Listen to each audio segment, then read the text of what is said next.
ایک ویڈیو میں سنن ابی داؤد کی حدیث نمبر 4656 کے تحت سیدنا عمر فاروق رضی اللہ تعالیٰ عنہ کی ایک پیش گوئی کا ذکر کیا، جس کے مطابق سیدنا عثمان واقعی خلیفہ بھی بن گئے۔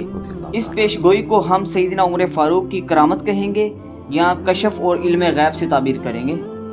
دیکھیں، اس ٹاپک کے اوپر میں نے جستہ مختلف مقامات پہ گفتگو کی ہے۔ جب بھی میں نے یہ حدیث بیان کی ہے سنن ابی داؤد کی 4656، تو اس کے ساتھ بھی میں نے تشریح میں یہ بتائی تھی کہ یہ علم الغیب یا کشف والا معاملہ نہیں ہے۔ سیدنا عمر کی اسیسمنٹ آپ کہہ لیں، اور اللہ تعالیٰ نے آپ کے ذریعے وہ کرامت والا معاملہ اس اعتبار سے کر دیا۔ ان کو خود تو نہیں پتا تھا۔ اگر ان کو یہ پتا ہوتا کہ ان کے بعد سیدنا عثمان نے ہی خلیفہ بننا ہے تو وہ 6 رکنی کمیٹی تو نہ بناتے، ڈائریکٹ حضرت عثمان کو ہی کر دیتے۔ صحیح بخاری میں آتا ہے نا کہ سیدنا عمر کو جب زخم لگا تو انہوں نے 6 رکنی کمیٹی بنائی اور فرمایا کہ میں اپنے بعد اس امر خلافت میں ان 6 بندوں کے سوا کسی کو حقدار نہیں سمجھتا کہ جن سے رسول اللہ اپنی وفات تک راضی رہے۔ پھر انہوں نے کہا علی، عثمان، طلحہ، زبیر، عبد الرحمن بن عوف، سعد ابن ابی وقاص، اور حضرت سعید ابن زید بھی تھے ان کے بہنوئی۔ ان کا نام نہیں لیا کیونکہ وہ رشتہ دار تھے، اشرا مبشرہ میں وہ بھی تھے۔ ابو عبیدہ ابن جرح کا نام اس لیے نہیں لیا کہ وہ فوت ہو چکے تھے اس وقت تک۔ یہ 6 بندے ہی زندہ تھے، سیدنا علی، عثمان، طلحہ، زبیر، عبد الرحمن بن عوف اور سعد ابن ابی وقاص۔ اور مسلم میں تو بڑے سخت الفاظ ہیں کہ جن کو دیکھو کہ ان کی مخالفت پہ کھڑا ہوا ہے تو سمجھ لینا یہ اسلام کے دشمن اور کافر ہیں، جن کو میں نے اسلام کی خاطر اپنے ہاتھوں سے مارا تھا۔ تو کمیٹی بنانے کا مقصد یہی تھا، ورنہ وہ ڈائریکٹ حضرت عثمان کو اگر نامزد کرنا چاہتے تو وہ خود بھی کر سکتے تھے۔ تو یہ جو ابو داؤد کی حدیث ہے نا 4656، اس میں الفاظ یہ ہیں کہ سیدنا عمر نے ایک کوئی کرسچن پادری تھا، اس کی طرف پیغام بھیجا اور اس کو بلوایا اپنے دور خلافت میں اپنے پاس، اور کہا کہ بتا تیری کتابوں میں میرے بارے میں کیا پیش گوئی لکھی ہوئی ہے، پروفیسی کیا موجود ہے؟ وہ تو قرآن میں موجود ہے۔ سورہ الفتح کی آخری آیت محمد رسول اللہ والذین معہ اشداء علی الکفار رحماء بینہم، اس میں آگے چل کے آتا ہے کہ ان کی یہ صفات، نبی علیہ السلام کی اصحاب کی یہ صفات تورات اور انجیل میں موجود ہے۔ تو حضور علیہ السلام کے ساتھیوں کی تعریف ان کتابوں میں بھی موجود تھی جو پرانی الہامی کتابیں تھیں۔ تو وہ پادری کہنے لگا کہ آپ کے بارے میں لکھا ہے کہ آپ قرن ہیں۔ تو انہوں نے کہا کیا مطلب قرن کا؟ تو وہ کہنے لگا کہ ایک مضبوط آہنی دیوار ہیں آپ، اور یہ بات بالکل ٹھیک ہے۔ بخاری مسلم میں حدیث ہے میری امت اور فتنوں کے درمیان دروازہ عمر ہے، جب اسے توڑ دیا جائے گا تو میری امت پہ فتنے شروع ہو جائیں گے۔ ہم سیدنا ابو بکر اور عمر کی خلافت کو خلافت محفوظہ سمجھتے ہیں۔ حضرت عثمان و علی کی خلافت بھی خلافت راشدہ ہے، لیکن وہ خلافت مفتونہ ہے، فتنوں کا دور ہے۔ اصل میں جو گولڈن پیریڈ ہے نا خلافت کا، وہ حضرت ابو بکر اور عمر کی خلافت ہے رضی اللہ عنہما۔ خود حضور جب کہہ رہے ہیں کہ عمر کے بعد فتنے شروع ہو جائیں گے، تو اس حدیث کے تحت اس کا قرن کہنا وہ بالکل درست تھا۔ پھر انہوں نے پوچھا کہ اس کے بعد جو خلیفہ آئے گا۔ اچھا، یہ حدیث جو ہے نا ابو داؤد کی، اسے شیخ البانی اپنے منہج کی غلطی کی وجہ سے ضعیف کہتے ہیں، لیکن حدیث بالکل سونے کی مہر صحیح حدیث ہے۔ شیخ زبیر صاحب نے دارالسلام کی آپ ابو داؤد کھولے، اس پہ صحت کا حکم لگایا، اسی لیے ہم نے کربلا والے ریسرچ پیپر میں اس حدیث کو ڈالا ہے۔ تو انہوں نے پوچھا کہ اس کے بعد جو خلیفہ ہوگا، ان کا خلیفہ تو نیک ہوگا لیکن اپنے رشتہ داروں کو نوازے گا، وہ اس میں اقربا پروری ہوگی۔ یہ نیگیٹو اقربا پروری نہیں ہے، وہ تالیف قلب کے لیے بنو امیہ کو انہوں نے ساتھ اٹیچ کیا، لیکن ظاہر ہے کہ حضرت عمر کی پالیسیز تو یہ نہیں تھی، اور اس پالیسی کا اہتمام نہیں ہو سکا تو پھر اس کے نیگیٹو رزلٹ بھی سامنے آئے۔ تو اس پہ حضرت عمر کی زبان مبارک پہ یہ الفاظ جاری ہوئے، خدا عثمان پر رحم کرے، خدا عثمان پر رحم کرے، خدا عثمان پر رحم کرے، 3 دفعہ فرمایا۔ اس میں نے کہا تھا کہ یہ حضرت عمر کی اسیسمنٹ تھی جو واقعی کرامت کے طور پہ ظاہر ہوئی، کیونکہ ان کے دماغ میں پلاننگ ہوگی نا کہ میں 6 رکنی کمیٹی بناؤں گا اور ہو سکتا ہے وہ حضرت عثمان پہ متفق ہو جائے۔ لیکن کوئی کلیئر کٹ تو چیز نہیں تھی موجود. تو یہ کوئی کشف نہیں تھا ان کو ہوا, ان کی اسیسمنٹ تھی. قریبی لوگ جانتے ہوتے ہیں کہ کسی شخص کی عادتیں کیا ہے. اس حوالے سے میں نے کربلا والے ریسرچ پیپر میں کئی ایک احادیث بھی شامل کی ہیں.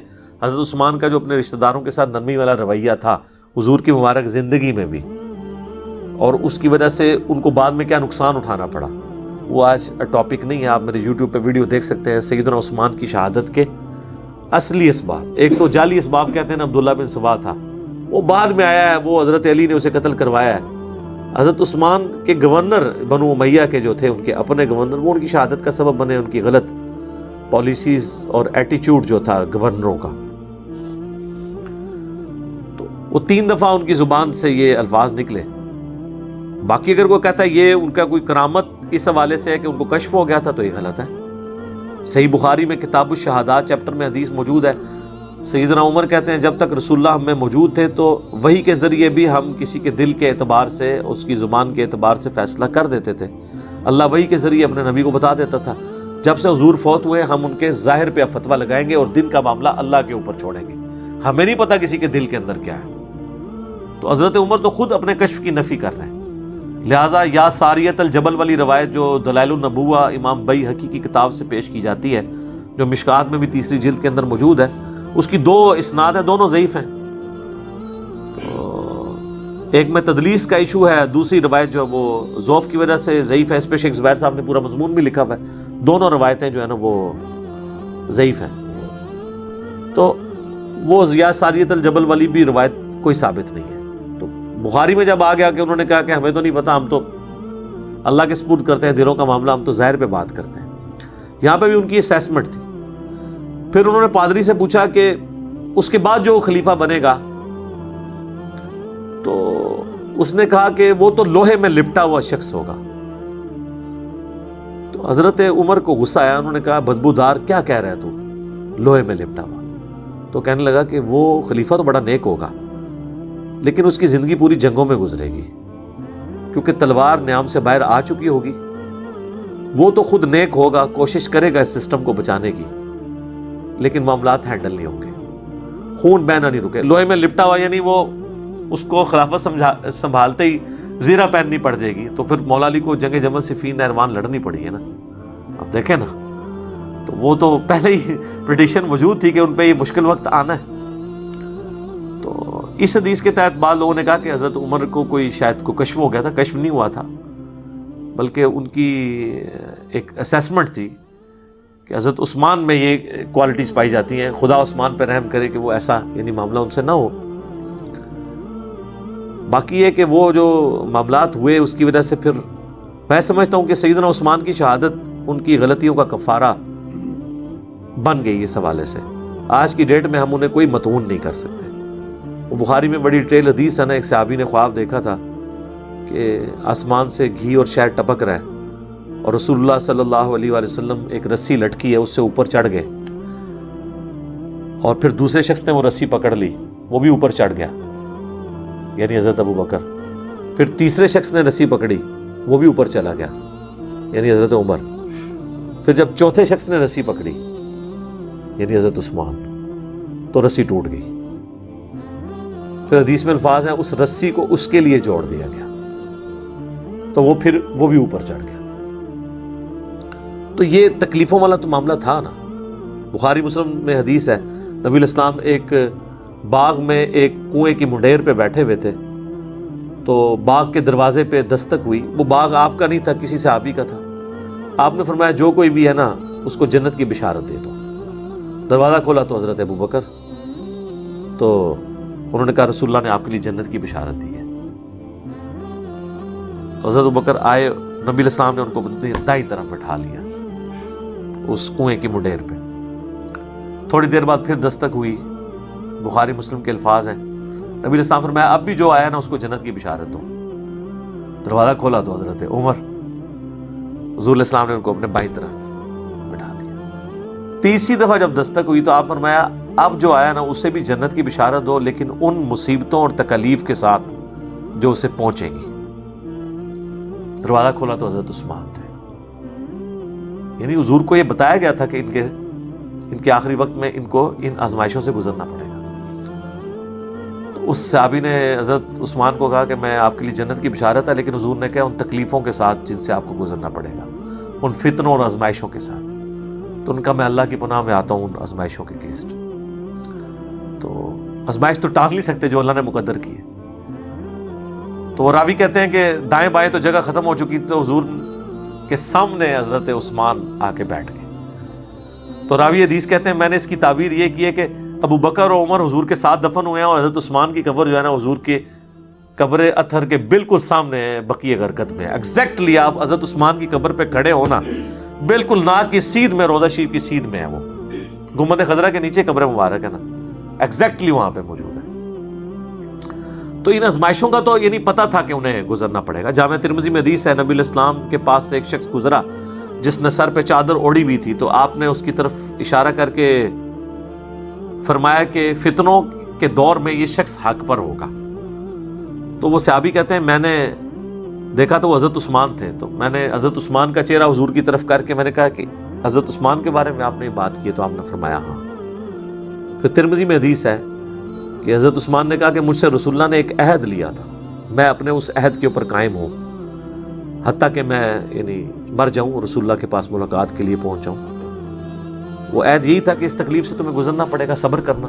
بخاری مسلم میں حدیث ہے کہ مسلمان کو کوئی بھی دکھ، درد یا اندیشہ بھی پہنچتا ہے نا، اس کے اگینسٹ بھی اللہ تعالیٰ اس کے گناہوں کو معاف کر دیتا ہے. تو سیدنا عثمان سے بحیثیت انسان جو کوئی اجتہادی خطا ہوئی تو ان کی شہادت ان کی ساری خطاؤں کے اوپر، ان کی پہلے کی زندگی، اسلام کے لیے قربانیاں، 3 موقع پہ جنت کی بشارت ترمذی میں جو آیا، ایک دفعہ کنواں اللہ کی راہ میں خیرات کیا، ایک دفعہ مسجد نبوی کے لیے زمین خیرات کر دی، ایک دفعہ غزوہ تبوک کے موقع پر کتنے جہاد میں جانے والے لوگوں کو سامان دیا. یہ سب چیزیں ان کی زندگی میں بہت بڑی قربانی ہے. اس کے علاوہ اشرا مبشرہ والی حدیث میں جنت کی بشارت الگ سے موجود ہے. اس سے بھی بڑھ کے میں جو سعادت سمجھتا ہوں ذو النورین ہونا، کہ نبی الاسلام کی اپنی 2 حقیقی بیٹیوں کا یہ کے بعد دیگرے ان کے عقد میں آنا، یہ بہت بڑے فضائل ہیں. اس کے اگینسٹ کسی کی زندگی میں 2-4 جگہ پہ کہیں پہ بحیثیت انسان کچھ مس ہینڈلنگ ہو تو اس کی زندگی کو آپ 0 سے ملٹیپلائی نہیں کر سکتے. اب مولا علی کی طرف آ رہے ہیں، اسی حدیث میں جو آیا کہ وہ لوہے میں لپٹا ہوا ہوگا. یہ بھی سیدنا علی کے لیے ایک مشکل وقت تھا کہ ان کو بڑھاپے میں جا کے 60 سال کی عمر میں جا کے تلوار اٹھانی پڑ گئی دوبارہ سے، جب داڑھی بھی سفید ہو چکی ہے. جنگ جمل صفین نہروان لڑنی پڑ گئی. المستدرک الحاکم میں، سنن نسائی الکبریٰ کے اندر، دونوں کتابوں میں، اور مسند احمد میں، تینوں کتابوں میں یہ حدیث ہے کہ نبی الاسلام اپنی ایک زوجہ محترمہ کے گھر سے ایک دفعہ نکلے تو پیدل چلتے ہوئے آپ کا جوتا ٹوٹ گیا، تو آپ نے اپنے مبارک جوتی جو ہے حضرت علی کو گانٹھنے کے لیے دی. تو حضرت علی ایک جگہ بیٹھ کے اس کو سیدھا کرنا شروع ہو گئے، تو حضور علیہ السلام تھوڑے قدم آگے جا کے ایک درخت کے نیچے آپ رک گئے. اور راوی کہتے ہیں ہمارے اندر ابو بکر اور عمر بھی موجود تھے اس وقت. تو نبی الاسلام نے ہم سے فرمایا کہ دیکھو اللہ تعالیٰ نے مجھے قرآن کے ساتھ مبعوث کیا، اس قرآن کی تنزیل کی خاطر ایز اے لاسٹ ریزارٹ مجھے اپنے قبیلے کے لوگوں قریش کے ساتھ جنگیں کرنی پڑی. بدر و احد کس کے ساتھ کی ہے؟ خندق قریش مکہ کے ساتھ. یعنی کبھی حضور کی خواہش تو نہیں تھی کہ اپنے رشتہ داروں پہ تلوار اٹھاتے، لیکن قرآن کی خاطر. پھر آپ نے فرمایا تم میں ایک ایسا شخص بھی ہے جسے قرآن کی تفسیر اور تعبیر کی خاطر مسلمانوں کے خلاف تلوار اٹھانا پڑے. یہ بڑی عجیب بات ہے کہ مسلمانوں کے خلاف تلوار. صحابہ کہتے ہیں ہم بڑے شوق سے متوجہ ہوئے کہ وہ شخص کون ہوگا جو حضور کا کام کرے گا حضور علیہ السلام کے بعد. تو سیدنا ابوبکر نے کہا انا یا رسول اللہ، کیا وہ خوش نصیب میں ہوں؟ آپ فرمایا نہیں. حضرت عمر نے کہا میں ہوں؟ فرمایا نہیں، بلکہ وہ شخص ہے جو میری جوتیاں گانٹ رہا ہے. تو صحابہ کہتے ہیں ہم فوراً سیدنا علی کے پاس پہنچے ان کو بشارت دینے کے لیے کہ آپ کے لیے اتنی بڑی بشارت ہے کہ آن دا بہاف آف پروفٹ، جس طرح رسول اللہ نے کافروں کے خلاف تلوار اٹھائی تھی قرآن کی تنزیل کے لیے، آپ مسلمانوں کے خلاف تلوار اٹھائیں گے قرآن کی تعبیر اور تفسیر کے لیے. جو سورۃ الحجرات میں آیا کہ اگر مومنوں کا کوئی گروہ باغی ہو جائے اس کے خلاف قتال کرو یہاں تک کہ وہ واپس آ جائے، اس کی تفسیر آپ نے بننا ہے. تو سیدنا علی مسکرا پڑے. انہوں نے اس طریقے سے رسپانس کیا کہ صحابہ کہتے ہیں ہم سمجھ گئے کہ حضرت علی کو یہ بات پتہ ہے کہ انہوں نے یہ کام کرنا ہے, حضور نے ان کو یہ بشارت دی ہوئی ہے. تو اس کے تحت حضرت علی ہی کے دور میں جنگ جمل صفین نہروان ہونی تھی, اور چوتھا خلیفہ حضرت علی نہیں بننا تھا. پہلے دوسرے اور تیسرے خلیفے کے موقع پر تو یہ جنگیں آئی بھی نہیں ہے نا. جس وقت ڈیوٹی تھی وہ اسی وقت انہوں نے پوری کرنی تھی نا. تو وہ پھر ڈیوٹی انہوں نے اپنی پوری کی ہے. اللہ تعالیٰ نے جو نبی الاسلام نے ان کے ذمہ کام لگایا تھا وہ کیا پورا. اچھا, اب یہ حدیث جو ہے نا ان کے گلے پہ بڑی اٹک جاتی ہے, کیونکہ اس کے ساتھ پھر وہ ابو داؤد ترمذی ابن ماجہ کی حدیث ہے, علیکم بسنتی و سنت الخلفاء الراشدین المہدیین, تم پر میری سنت اور میرے خلفاء راشدین کی سنت لازم ہے. اس کے تحت تو یہ حضرت ابو بکر کے خلاف کھڑے ہونے والے بھی باغی, حضرت عمر کا دور تو مسلمانوں میں کوئی ان کے خلاف کھڑا نہیں ہوا. منکرین زکوٰۃ والا ایشو حضرت ابو بکر کے دور میں ہی ٹیکل ہو گیا. حضرت عثمان کے خلاف بھی بلوائی آئے, وہ مسلمان تھے, تو اس دور میں بھی ہم حضرت عثمان کو حق پہ مانتے ہیں. اور حضرت علی کے دور میں بھی جو حضرت علی کے مخالفین ہیں ان کے مقابلے میں حضرت علی حق پہ تھے. ہمیں خلیفہ راشد کی پیروی کا حکم تھا اور وہاں پہ ان کو تلوار بھی اٹھانی پڑی. اچھا, اب جب یہ حدیث آتی ہے نا کہ نبی علیہ السلام نے فرمایا کہ تمہیں قرآن منوانے کے لیے مسلمانوں کے خلاف تلوار اٹھانی پڑے گی, تو یہ حدیث ان کے لیے بڑی مشکل ہو جاتی ہے. یہ آپ کو پتہ ہے اس حدیث کی تفسیر میں کہتے ہیں یہ اصل میں اس سے مراد جنگ جمل اور صفین نہیں ہے, وہ کہتے ہیں اس سے مراد جنگ نہروان ہے. تو اس کا مطلب ہے خوارج مسلمان ہوئے نا, پھر منوال ہے نا دونوں, مسلمانوں کے خلاف تلوار اٹھانی پڑی. حالانکہ حقیقت یہ ہے کہ فئۃ الباغیہ یہ تینوں گروہ ہیں, کیونکہ صحیح بخاری میں 2812 نمبر حدیث ہے 2812 کہ عمار کو ایک باغی جماعت قتل کرے گی. فئۃ الباغیہ, عمار ان کو اللہ اور جنت کی طرف بلائے گا اور وہ جماعت اس کو دوزخ کی طرف بلا رہی ہوگی. یہ راوی کے الفاظ نہیں ہیں سر, یہ رسول اللہ کا فرمان ہے صلی اللہ علیہ وآلہ وسلم. ٹھیک ہے جی. تو فئۃ الباغیہ تو جنگ صفین والوں کو کہا گیا, جنگ جمل والے تو ہے ہی تھے, انہوں نے تو خیر توبہ بھی کر لی. سیدہ عائشہ بھی بعد میں شرمندہ ہوئی, سیدنا طلحہ زبیر نے تو جنگ بھی چھوڑ دی. الگ سے میری اس کے اوپر ویڈیوز ریکارڈڈ ہیں. جنگ جمل صفین اور نہروان آپ لکھیں تو میری ویڈیوز کھل جائیں گی. میرا ریسرچ پیپر بھی کربلا والا پڑھ لیں.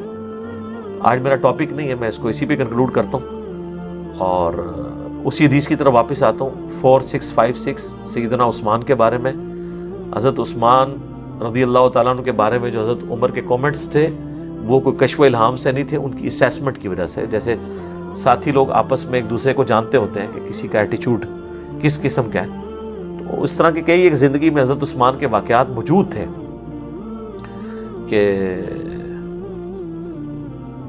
جو ان سے بعض اوقات اپنے رشتہ داروں کے معاملے میں یعنی شفقت کا پہلو غالب ہوا. وہ آج ٹاپک نہیں ہے, آپ کربلا والے ریسرچ پیپر میں کئی ایک چیزیں پڑھ سکتے ہیں. ایک کاتب وحی جو مرتد ہو گیا تھا, حضرت عثمان کا رشتہ دار تھا, سنن نسائی میں ڈیٹیل حدیث موجود ہے. آپ نے فرمایا غلاف کعبہ میں پاؤ اسے قتل کر دینا. حضرت عثمان نے اسے پناہ دے دی, حضور کے سامنے جو ہے وہ پیش کیا. عبداللہ بن سعد ابی سرہ, نبی الاسلام نے اپنا چہرہ انور پھیر لیا, دوسری طرف سے آ کے پیش کیا, یا رسول اللہ اس کی توبہ. حالانکہ حضور تو فرما چکے تھے کہ غلاف کعبہ میں لپٹا ہو. باقی 3 قتل ہو گئے, اس کو تو پناہ مل گئی تھی, اور حضور تو نہیں چاہتے تھے پناہ ملے, کیونکہ یہ کاتب وحی تھا اور مرتد ہوا تھا. کاتب وحی مرتد ہوا ہو تو پھر معاملہ تو بڑا خطرناک ہے. 3 دفعہ ایسے ہوا, چوتھی دفعہ نبی الاسلام نے شفقت فرمائی. ٹھیک ہے, جب وہ چلا گیا تو آپ نے فرمایا کہ تم میں کوئی ایک شریف آدمی بھی ایسا نہیں تھا کہ وہ دیکھ رہا ہو کہ میں اپنا رخ انور پھیر رہا ہوں تو اٹھ کے اس کو قتل کر دیتا, جس کے بارے میں عثمان مجھ سے پناہ مانگ رہا تھا. جب میں نے حکم دیا تھا کہ غلاف کعبہ میں بھی لپٹا ہوا تو قتل کر دو, تو تم نے اس چیز کا کیوں کیا کہ میں تمہیں ڈائریکٹلی حکم دوں؟ میرا چہرہ انور پھیرنے سے تم نے سمجھ نہیں لیا کہ اسے مار دو؟ تو صحابہ نے کہا یا رسول اللہ, آپ اگر ہمیں ایک دفعہ آنکھ سے اشارہ کر دیتے نا تو ہم اسے ادھر ہی ٹکا بوٹی کر دیتے. تو نبی الاسلام فرمایا کہ نبی کے لیے شایع نہیں کہ وہ آنکھ سے کسی کو اشارہ کرے, یہ اس کے اخلاق سے بلند تر چیز ہے. لیکن نبی علیہ السلام کو ظاہر ہے کہ, اور پھر یہی جو ہے نا یہ مصر کا گورنر تھا, اسی کی وجہ سے حضرت عثمان کے لوگ خلاف ہوئے. اور وہ دیکھیں کس جگہ ایک معاملہ مس ہینڈل ہوا اور اس کے ایفیکٹس کہاں تک جا کے نکلے. اس کو ویسے پنجابی میں ایک محاورہ بولا جاتا ہے کہ ہاتھاں نال لائیاں ہوئیاں گنڈاں جہڑیاں نے وہ دنداں نال کھولنیاں پیندیاں نے. یعنی جو ہاتھ سے آپ گرہ لگاتے ہیں نا وہ پھر اتنی مضبوط لگ جاتی ہے کہ وہ ہاتھ سے نہیں کھولتی, پھر دانتوں سے کھولنی پڑتی ہے. اس طرح کی ایکٹیویٹیز. اس طریقے سے مروان اور اس کے باپ حکم کو نبی علیہ السلام نے شہر بدر کر دیا تھا. حضرت ابوبکر کے دور میں حضرت عثمان نے بڑی کوشش کی, رشتہ دار تھے کہ ان کو اندر لے آئیں. حضرت ابوبکر نے نہیں اجازت دی, حضرت عمر نے اجازت نہیں دی. اپنے دور میں وہ لے آئے, اپنی بیٹی کا بھی نکاح کر دیا کہ شاید یہ سدھر گئے ہوں. اور وہی مروان ہے جس نے مور لگا کے تو وہ محمد نبی بکر اور باقی لوگوں کے لیے قتل کا فتویٰ جاری کیا تھا, جس کی وجہ سے اہل مصر ان کے خلاف ہوئی. حضرت عثمان کا محاصرہ کر کے انہیں شہید کر دیا. تو اس کے پیچھے بھی وہ ایک رشتہ داری والی شفقت. پھر مسلم شریف میں جو حدیث ہے, جو ولید بن عقبہ جو ان کا ستیلا بھائی تھا حضرت عثمان کا, اسے کوفے کا گورنر لگایا, وہ اس نے شراب پی کے نماز پڑھائی. مسلم شریف میں آتا ہے, سلام پھیر کے کہتا ہے میں 2 پڑھائی ہیں, یہ 4 پڑھائی ہیں. اسے پتہ ہی نہیں تھا. شکایت پہنچی, کوڑے بھی لگوائے گئے. حضرت علی موجود تھے, حضرت عثمان نے کہا اسے کوڑے لگاؤ. حضرت علی نے حضرت حسن ابن علی سے کہا کہ اٹھ اسے کوڑے لگا. تو حضرت حسن نے اپنے باپ کے بھی حکم نہیں مانا. انہوں نے کہا جو ان کی میٹھی کھاتا ہے وہی کڑوی بھی چکھے, کیوں اس طرح کے گورنر ہمارے اوپر لگاتا ہے. یعنی اس کا مطلب تھا پھر بنو امیہ بنو ہاشم کی جنگ شروع ہو جائے گی, ایک کولڈ وار. تو حضرت حسن وہاں سے چلے گئے, حضرت علی اپنے باپ کا حکم نہیں مانا. اتنی ناراضگی تھی, وہ سمجھتے تھے کہ یار کیوں اس طرح کے لوگ ہم پہ مسلط کیے ہیں حضرت عثمان نے. پھر ایک اور صحابی تھے, ان کو حضور سیدنا علی نے حکم دیا تو انہوں نے کوڑے لگائے. 40 پہ پہنچ کے انہوں نے کہا کہ رسول اللہ صلی اللہ علیہ وسلم 40 لگواتے تھے, حضرت ابوبکر نے بھی 40 لگوائے, حضرت عمر نے 80 لگائے. مجھے دونوں پسند ہیں لیکن 40 پہ اکتفا کرتے ہیں, 80 بھی لگوا سکتے تھے. تو وہ آہستہ آہستہ ساری چیزیں پائل اپ ہوتی گئی. پھر صحیح بخاری میں آتا ہے کہ حضرت عثمان کے گورنروں کی شکایت جب حضرت علی کے پاس آئی کہ یہ مال غنیمت کو اس طریقے سے تقسیم نہیں کرتے, تو حضرت علی نے اپنے بیٹے محمد بن حنفیہ کو, جو حنفیہ نامی عورت سے ایک دوسرا بیٹا تھا, اس کو بھیجا ایک نبی علیہ السلام کی تحریر دے کے کہ جاؤ عثمان کو کہو کہ اپنے گورنروں کو اس تحریر کے مطابق حکم دیں کہ وہ مال غنیمت تقسیم کریں. تو وہ کہتے ہیں کہ میں جب لے کے پہنچا تو حضرت عثمان نے کہا کہ مجھے اس تحریر کی حاجت نہیں ہے. وہ کہتے ہیں میں لے کے واپس آیا, حضرت علی کو اپنے باپ کو بتایا تو حضرت علی نے کہا کہ اس تحریر کو نا وہیں رکھ دو, اسی تاکچے میں جہاں سے اٹھائی تھی. اس پہ محمد بن حنفیہ کہتے ہیں اگر میرے باپ نے عثمان کے خلاف کبھی کھڑا ہونا ہوتا تو یہ موقع تھا. جب رسول اللہ کی تحریر انہوں نے واپس کر دی تو حضرت علی نے اس وقت بھی ٹالریٹ کیا. اس کی تعبیر بعض سنیوں نے کیا کہ انہوں نے کہا کہ میرے پاس فوٹو کاپی رکھی ہوئی ہے. فوٹو کاپی نہیں تھی جناب. تو وہ اس طرح کئی ایک چیزیں جمع ہوتی رہی. تو وہ پھر ایک جمع ہوتے ایک انبار لگ گیا. تو وہ پھر آزمائشیں جو ہے نا وہ آئیں. ایک تلخ حقیقت ہے اس بارے میں, یعنی مولانا مودودی رحمہ اللہ تعالیٰ نے خلافت و ملوکیت میں قلم اٹھایا ہے, اس کے اوپر بڑا جذباتی کومنٹس کیے ڈاکٹر اسرار صاحب رحمہ اللہ تعالیٰ نے. تو جذباتیت کو سائڈ پہ رکھ کے علمی بات کریں کہ یہ جو کچھ حقائق ہیں یہ تاریخ کی کتابوں میں نہیں ہے, حدیث کی کتابوں میں. جو میں نے کربلا والے ریسرچ پیپر میں بھی 5B میں آپ جا کے ahlsunnatpak.com سے ڈاؤن لوڈ کریں. ہماری اکیڈمی میں صبح 9 سے 5 بجے تک کال کریں, فری آپ کے گھر آ جائے گا. صرف TCS کے 300 آپ کو خرچہ ڈاک کا دینا پڑے گا. 032159000162 ہمارے اکیڈمی کا نمبر ہے. نماز کے اوقات میں بند رہتا ہے, صبح 9 سے شام 5 بجے تک آپ رابطہ کریں. تو یہ 12 کا پیکج, 3 اذکار کارڈ اور 9 ریسرچ پیپرز انکلوڈنگ یہ کربلا والا ریسرچ پیپر 200 حدیث والا, آپ کو یہ انشاءاللہ مفت ڈاک میں آ جائے گا. اردو میں اگر پڑھنا ہے, اگر آپ نے عربی میں, ہندی میں, انگلش میں پڑھنا ہے تو ویب سائٹ پہ اس کا PDF رکھا ہے, وہ آپ ڈاؤن لوڈ کریں. اردو والا بھی رکھا ہوا ہے. ڈاک میں ہم صرف اردو والا بھیجتے ہیں. ایک بات میں اس میں ایڈ کر دوں حضرت عثمان کے قاتلین کے حوالے سے کہ یہ جو مشہور کیا گیا نا وہ منافقین تھے. منافقین نہیں تھے, وہ مسلمان ہی تھے. صحیح بخاری میں 695 نمبر حدیث ہے کہ جب باغیوں نے مسجد نبی پہ قبضہ کیا تو حضرت عثمان کو لوگوں نے آ کے شکایت کی کہ مسجد پہ فتنے کے امام کا قبضہ ہے, ہمیں نماز پڑھاتا ہے, ہمارے امام تو آپ ہیں, ہمیں خطرہ ہے کہ ہم گناہ میں مبتلا نہ ہو جائیں.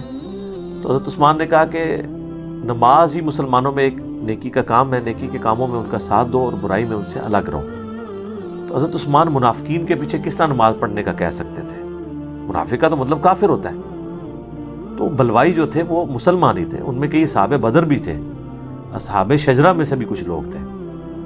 تو البتہ ہم ان کے سٹانس کو غلط سمجھتے ہیں، جس طرح ہم حضرت طلحہ اور زبیر کے سٹانس کو غلط سمجھتے ہیں، حضرت معاویہ کے سٹانس کو حضرت علی کے خلاف غلط سمجھتے ہیں، اگرچہ یہ بھی صحابہ ہے، اس طرح ان صحابہ کے حضرت عثمان کے خلاف ایکٹیویٹی کو غلط سمجھتے ہیں۔ اختلاف رائے جو تھا وہ درست تھا، لیکن ایکٹیویٹی پرفارم جو کی وہ غلط کی ہے۔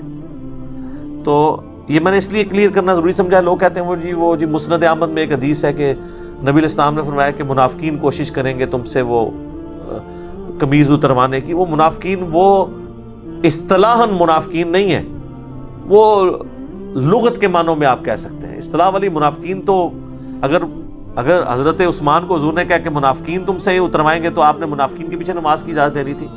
وہ تو اسی طریقے سے جیسے بخاری مسلم میں حدیث ہے کہ منافق کی 4 نشانیاں ہیں، بات کرے گا تو جھوٹ بولے گا، اور اسی طریقے سے اگر کہیں پر جھگڑا ہو جائے گا تو وہ گالی گلوچ پہ اتر آئے گا، وعدہ خلافی کرے گا۔